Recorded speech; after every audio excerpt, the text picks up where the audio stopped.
سوال کیا گیا ہے کہ وجد میں جھومنا یعنی رقص کرنا جائز ہے؟ بالکل جائز ہے۔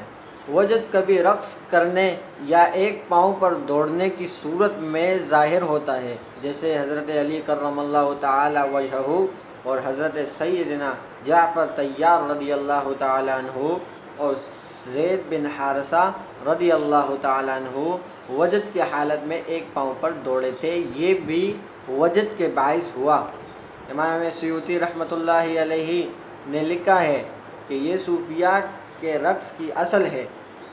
علامہ نابلسی رحمۃ اللہ تعالی علیہ حدیقہ میں شیخ نجم الدین عزی رحمۃ اللہ علیہ کے حوالے سے تحریر کیا ہے کہ کبھی وجد انسان پر غالب ہو جاتا ہے کہ اس سے ایسے افعال و احوال صادر ہوتے ہیں کہ وہ بظاہر مجنون نظر آتا ہے، جیسے رقص کرنا، گول دائرے کی صورت میں گھومنا، کپڑے پھاڑنا۔ یہ اچھی حالت ہے۔ حدیقہ جلد نمبر 2 صفحہ نمبر 532۔ صاحب فتاوی خیریہ نے تحریر کیا ہے کہ رقص کے بارے میں فقہاء اعظام کے درمیان اختلاف ہے۔ بعض فقہاء رقص کو منع کرتے ہیں اور بعض فقہاء منع نہیں کرتے۔ جب شہود کا مزہ پاتے ہیں تو وجد ان پر غالب آ جاتا ہے، اور ان کے لیے حضرت جعفر بن ابی طالب رضی اللہ عنہ کا واقعہ بطور دلیل قرار دیتے ہیں۔ جب حضور صلی اللہ علیہ وسلم نے ان سے فرمایا کہ آپ شکل، شباہت اور اخلاق میں میرے حضور سے مشابہ ہیں، تو انہوں نے ایک پاؤں پر کھڑے ہو کر رقص شروع کیا۔ دوسری روایت میں ہے کہ اس خطاب کی لذت سے انہوں نے رقص کرنا شروع کیا، اور اسی طرح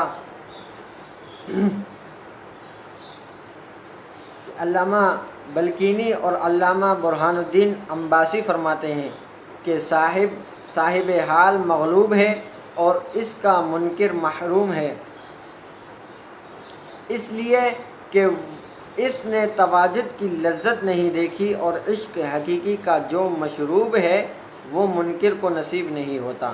شیخ الاسلام عز الدین بن عبدالسلام سے بھی یہی کچھ منقول ہے، بلکہ مجلس ذکر میں کھڑے ہونے اور رقص کرنے والوں میں یہ شیخ الاسلام بھی شامل ہے، اور کھڑے ہو کر ذکر کرنا اور گھومنا وغیرہ کا ثبوت بھی الحاوی للفتاوی صفحہ 224 جلد نمبر 2 میں موجود ہے۔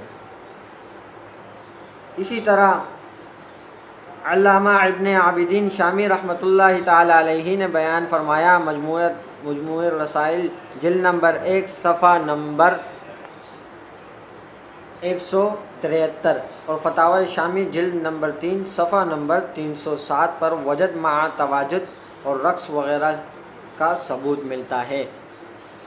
الحاوی للفتاوی جلد 2 صفحہ نمبر 234 پر علامہ جلال الدین سیوطی رحمہ اللہ تعالی فرماتے ہیں کہ اور اگر اس قیام وغیرہ کے ساتھ رقص وغیرہ کو ملایا جائے تو بھی صوفیہ پر انکار جائز نہیں، کیونکہ یہ شہود اور مواجید کی لذت کی وجہ سے ہے۔ اور حدیث میں آیا ہے کہ جناب جعفر بن ابی طالب کو حضور نبی اکرم صلی اللہ تعالی علیہ وآلہ وبارک وسلم مبارک نے فرمایا کہ تم اپنے اخلاق اور خلقت میں میرے ساتھ مشابہت رکھتے ہو۔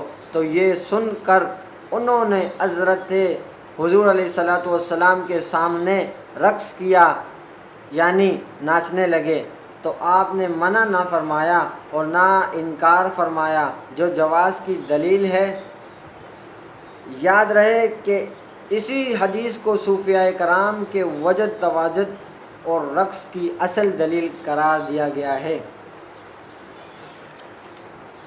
حضرت انس رضی اللہ تعالی عنہ سے روایت ہے کہ حبشی حضور صلی اللہ تعالی علیہ وآلہ وسلم کے سامنے رقص کرتے تھے اور اپنی زبان سے یہ کہتے تھے کہ محمد عبد صالح ہے، لیکن آپ صلی اللہ علیہ وسلم نے ان کو دیکھ کر منع نہیں فرمایا، جو اپنی کیفیت کے پیدا ہونے کی صورت میں رقص و وجد کے جواز کی دلیل ہے۔